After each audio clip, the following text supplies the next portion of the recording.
예, 여러분 안녕하십니까. 이 정계를 강타했던 김문수 후보의 이 청문회가 처음 시작할 때 이 파행으로 시작을 해가지고 끝날 때도 이 파행으로 해가지고 끝났습니다. 자, 이 파행이 됐다는 것은 김문수의 승리라고 할 수가 있는데요.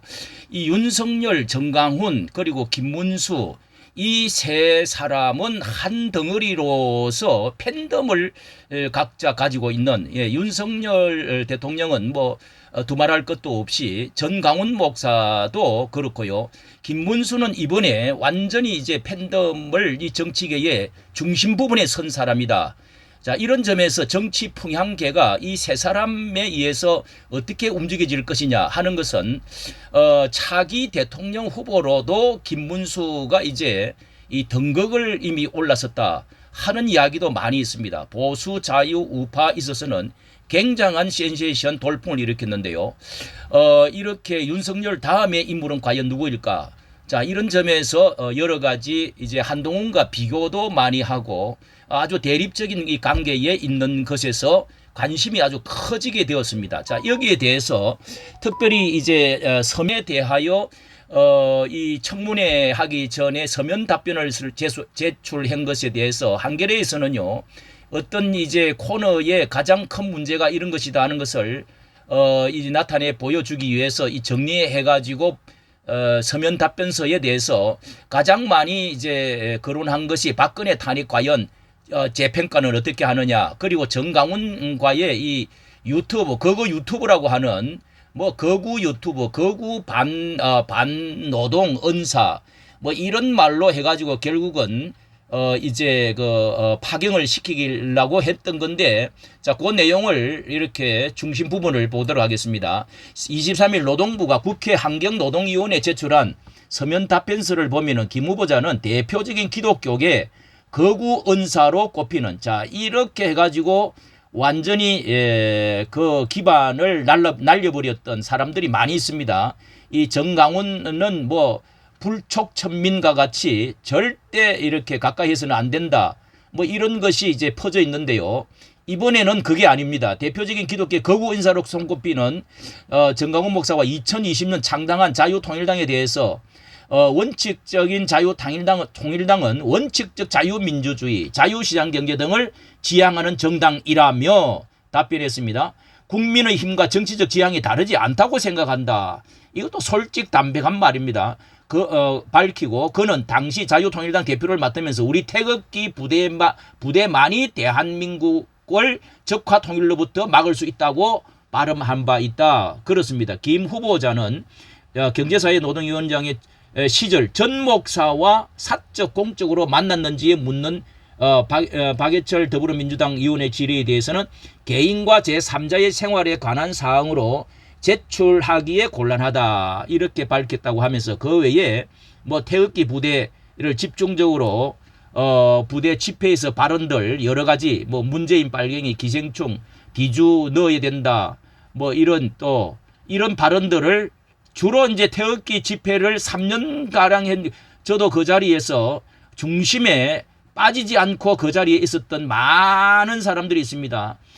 저도 이 발언들을 다 듣고 한 번, 두 번 발언한 게 아니죠. 자, 이런 점에서 어떤 앞으로 정치 방향이 일어날 것인지 한번 생각을 해봅니다. 자, 이렇게 이 행정 수반으로서는 우리나라의 뭐 윤석열 대통령을 정점으로 했어요. 그리고 제야 인사에 뭐 천하를 통일했다고 말하듯이 전강훈 목사가 있습니다. 그리고 뭐 이제 국무위원으로서는 아마 가장 이제 그 팬덤을 가진 사람이 김문수가 될 것입니다. 자, 이런 점에서 이렇게 뭐 거구에 5억 원을 벌었다, 뭐 별소리 다 나왔지만은 모든 것은 다 이제 받아 넘겨버렸고, 정강훈 목사와 엮으려고 했던 시도들, 자, 이렇게 우리는 그 이제 정치 풍향을 보려고 하면은 과거에 어떻게 누구가 함께 했느냐, 그리고 무슨 발언을 했느냐 하는 것을 보면은 그 사람의 그 내면과 미래를 알 수가 있는데요. 김문수의 인생을 3등분으로 하면은 오랜 동안의 노동 운동에 이제 함께했던 대학 시절부터 뭐 고등학교 2학년 때부터 그랬다고 그러지 않습니까? 그래서 제 그 운동권 속에 특히 노동 운동을 했던 시절, 그리고 무엇보다도 이제 뭐 국회의원과 그리고 도지사 이런 이제 시절이 있었고, 그 다음에 이제 인생 후반에 강화문의 시절이 이게 굉장한 이승만과 정광훈과 이 국민들의 이제 박근혜 그리고 이런 이제 그 세력들 이런 거 태극기 부대를 할 수 있는 이런 그 시절. 그 다음에 이제 마지막에 이 이제 행정부에 속해 가지고 지금 일하게 되어진 경산호부터 해서 이런 것으로 이제 3등분 할 수가 있겠는데요. 자, 이 신원식 같은 이제 분도 또 통일부 장관 뭐 이런 또 김재원 이런 분들이 있는데, 다 이런 분들은 이 그 중심을 잡지를 못하고 결국은 이렇게 사과를 하고 절반은 정도 굽혀버리고 들어갔었습니다. 그런 점에서 이렇게 이제 이 국힘당으로서 자유우파 세력에 있어서 중심 부분을 차지한 것이 아니냐.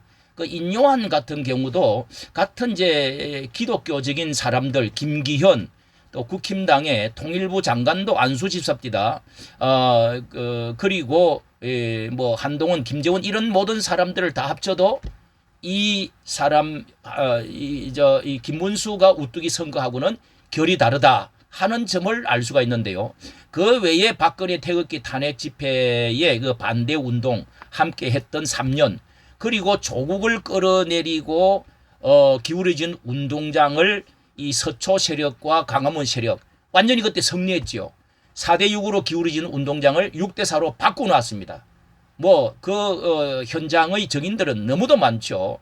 그리고 대통령을 끌어올려 가지고 대통령 만드는 데에 1등 최대 세력이 됐다는 거, 그거는 누가 이거 부인할 수가 없습니다. 그리고 그때에 바로 김문수와 정강훈 이 쌍두마차가 끌다시피 했습니다. 그걸 잊어볼 사람은 없죠. 그리고 그 외에 이제 발언들을 보면은요, 뭐 귀족 노조 문제라든지 손해배상을 매기 가지고 노랑봉투법 반대하는 거, 이 그런 것에 대해서 또 4.3 사건 이 건국 부정한 건국을 부정한다는 이런 것들, 이런 거, 그리고 이승만과 박정희를 가장 존경하는 인물이라고 이번에 그랬습니다. 그리고 건국과 자유방공